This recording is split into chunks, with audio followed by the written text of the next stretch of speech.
Allow the natural consequences to disordered behavior.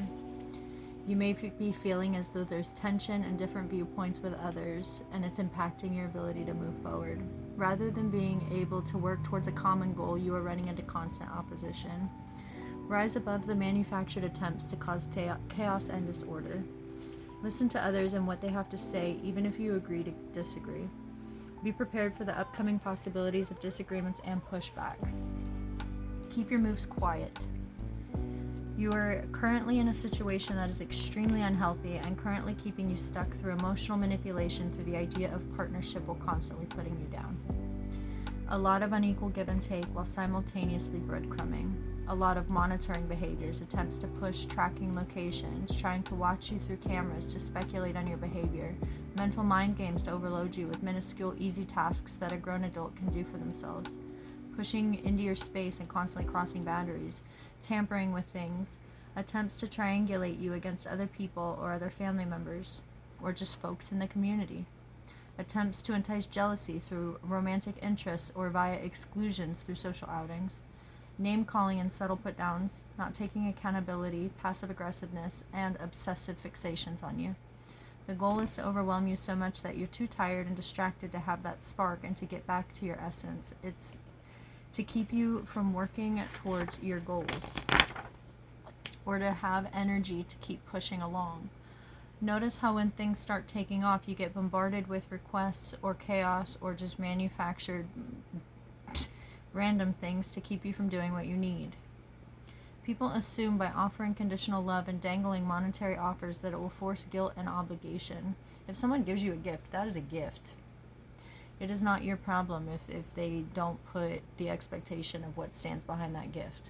That's the number one thing I've noticed people will do, and to try to make you feel guilty, like you're selfish for taking something, or you're selfish for accepting an offer, but at the same time simultaneously not giving, and giving.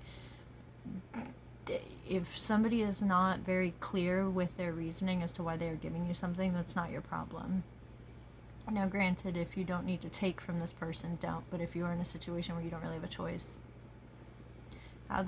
what their intent is behind the gift is not on you. A gift is a gift, right? You don't gift things with any kind of an expectation of it back. So, if they're gifting you for the wrong reason, that's a them problem.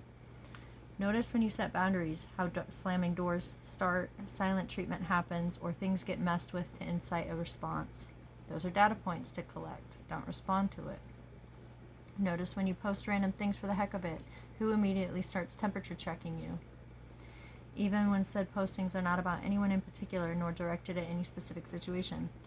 When someone knows they are behaving in ways that aren't okay, they will personalize everything.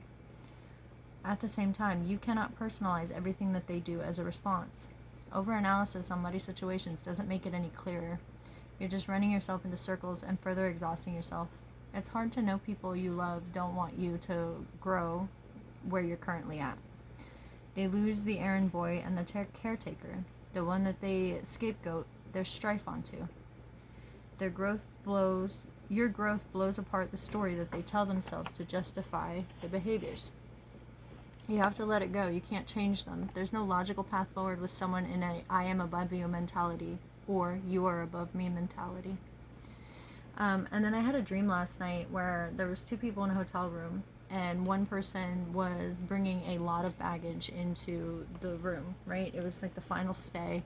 And the stuff that was being brought into the room was not necessarily needed for that night. It was just unnecessary stuff being brought into the room. And then when it came time to check out the following day, the same person that was bringing stuff in was just sitting around not doing anything, while the other person was forced to pack up the bags, carry everything out, while constantly asking, can you help me? Can you help me? Can you help me?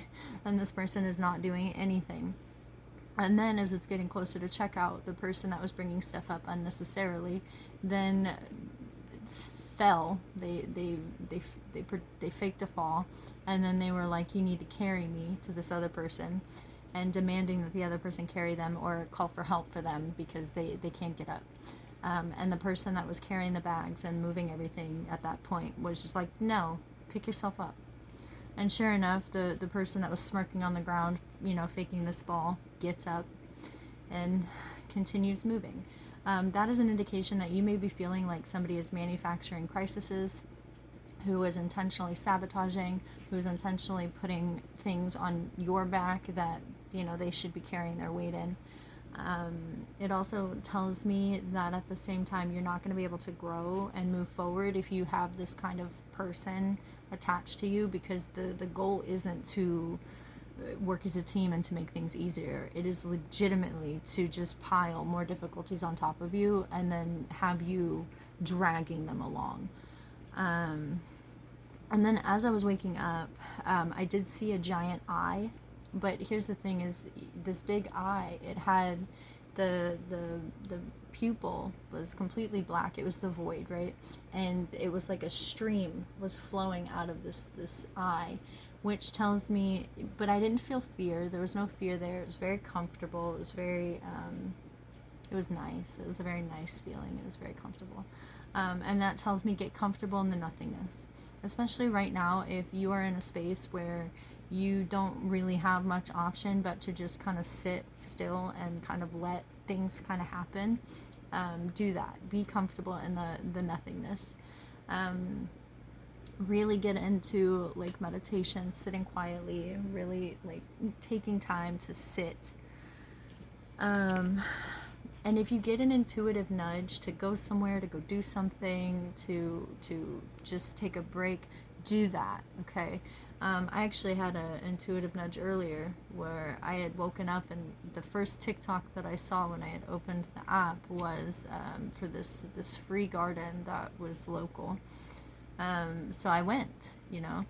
And when I went, I saw a work van that said Michael and Son, which I am a follower of Archangel Michael. That is my patron, or my guide, or whatever you want to call it. I follow Archangel Michael. I pray to Jesus, God, you know. And so I just thought that was funny. And then, you know, as I was walking and I was thinking about this van, I decided to check the clock on my phone, and it was 333, which is, you know, the Holy Trinity. So I thought that was very funny. But I did notice that when I sat down, there was a bunch of mosquitoes around me, but they weren't necessarily stopping to feed on me, which tells me that the people in your area, they're not knowing what to do with you at this point, because the attempts to latch on and feed and poke and prod, it's not working out. And I did notice that they eventually flew away, which is kind of telling me that I think it's not going to last for too much longer. One of the things I do want to bring up, though, that I feel kind of obligated to draw to is prioritizing money, right? If you don't have income coming in consistently, now is not the time to be spending frivolously. Purchase what you have to purchase, but be very cautious, 818, because right now, if you are aware that people around you are acting in a strange way, and you're kind of constricted in a way where it seems like you're kind of being manufactured to go in certain directions, don't be so quick to jump onto it. There's a reason for it. Logically recognize where you may have to only spend what you earn and avoid overindulgence in temporary pleasures to maintain the plan of a long-term goal, while simultaneously not hoarding to the point where you restrict so much you're afraid to spend where you need to. Playing it safe right now, not taking unnecessary risks. Okay, if you get a gut feeling like something's wrong, I shouldn't spend the money on this, don't spend the money on it. Even if people are pushing you to, don't spend the money on it, especially if you know that you don't have consistent income coming in. You need to do what you need to do. God is figuring it out. Be comfortable sitting right now. Okay? Keep doing what you're doing. Keep working on what you're working on, and let the pieces fall where they may. But just know that if you're currently in a situation where you're starting to draw hard boundaries, especially if you notice that it's not reciprocal and you are not liked by the people around you, be prepared for the pushback.